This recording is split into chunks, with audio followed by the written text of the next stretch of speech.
These 10 warning signs can be the reason of your ADHD being a nutrient deficiency problem.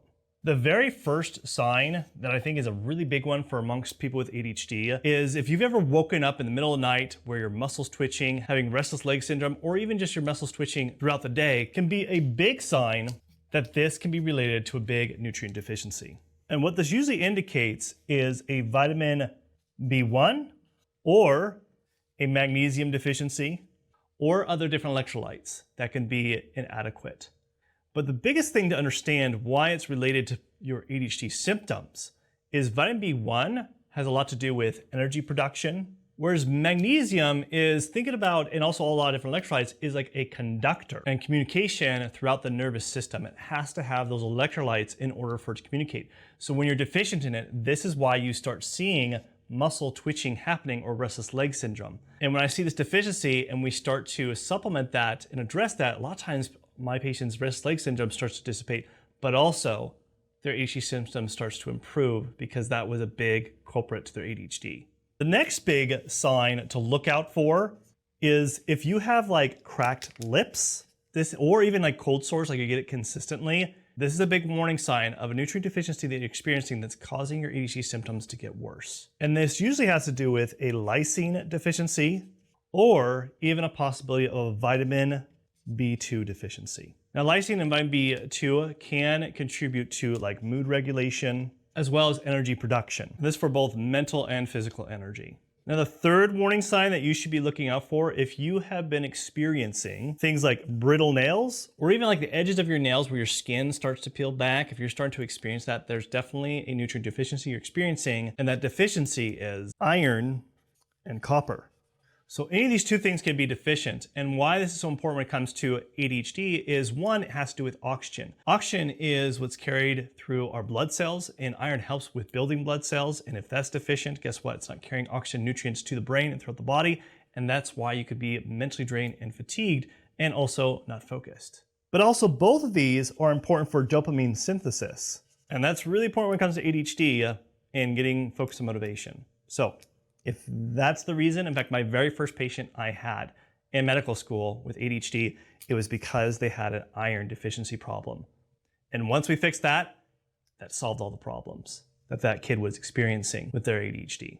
Now, if you're trying to figure out what labs to actually order to identify these problems that's causing your ADHD symptoms to get worse, then just download my ADHD lab protocol guide in the description below that goes over all the labs that you could take to your doctor or to your functional medicine doctor to identify what you need to be identifying. It's something that we do with our patients and clients. Again, that's in the description below.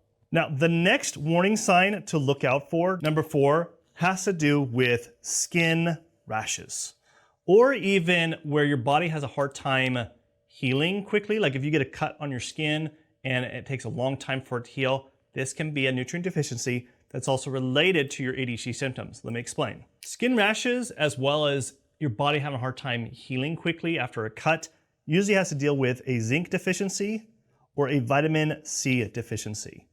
And both of these are critical for the modulation and production of a lot of different neurotransmitters. Things such as like dopamine, serotonin, GABA, like very important when it comes to ADHD. So if you're deficient in this, it's a possibility it's having issues with your neurotransmitter pathways.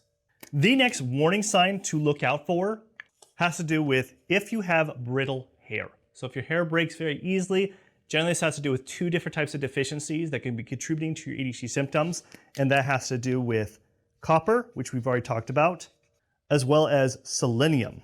Now, we already talked about copper, but selenium has to do with your thyroid. Now, what does thyroid have to deal with ADHD? Well, when thyroid is not working adequately, it can present with a lot of different similar ADHD symptoms such as brain fog, focus issues, chronic fatigue, anxiety, things like that. Now, the 6th warning sign to be looking out for has to do with your eyes. So if you have like dry eyes or you're having some vision issues, this can be due to 2 different types of deficiencies. That has to do with vitamin E and also vitamin B2, which we have talked about. Now, when it comes to vitamin E, it is a very important antioxidant. Now, why is antioxidants important? Because antioxidants is what protects the brain. And so when we see vitamin E levels go down, guess what? This makes your brain more vulnerable to oxidative stress, which causes inflammation, which causes more brain fog, focus issues, making your ADHD symptoms even worse. Now, the 7th warning sign to look out for has to do with if you're dealing with dry skin. So dry skin, if you're experiencing it pretty frequently, there's another indication that this is related to your ADHD symptoms.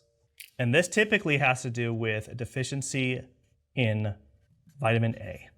Now, vitamin A has a lot to do with brain cell communication. So you're deficient on that, then we have communication issues with the brain and the nervous system, and it's just not working as efficiently like we want to.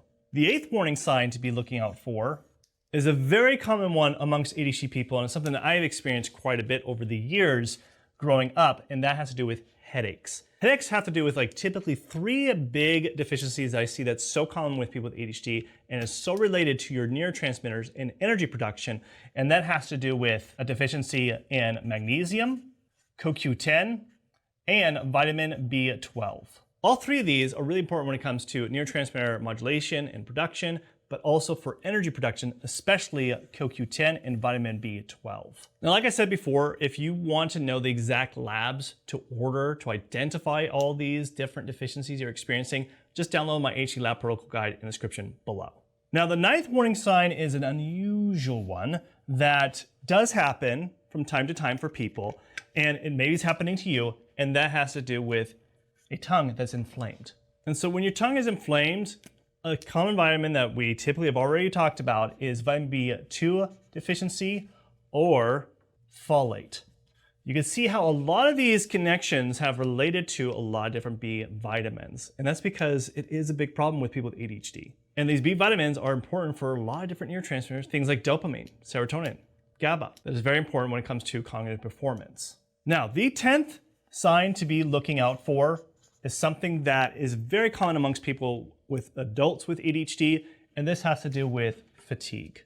So fatigue, muscle cramps, or muscle aches, these are typically going to be deficiencies of 2 vital things that are important when it comes to ADHD. And one we've already talked about, which is iron, but one I haven't talked about yet is vitamin D. So vitamin D, not only you can find out that it does impact energy, but vitamin D is also an important step in the process of producing dopamine. And so when these are low, not only do I see my patients having issues with their energy, but also issues with their focus and motivation because of how important these are when it comes to the neurotransmitter pathway. Now, there is more than just these 10 signs and nutrient deficiencies that can be the problem with your ADHD. So you should watch this video next, where I talk about the critical labs that you need to be running to identify the root causes of your ADHD symptoms. So watch this video next.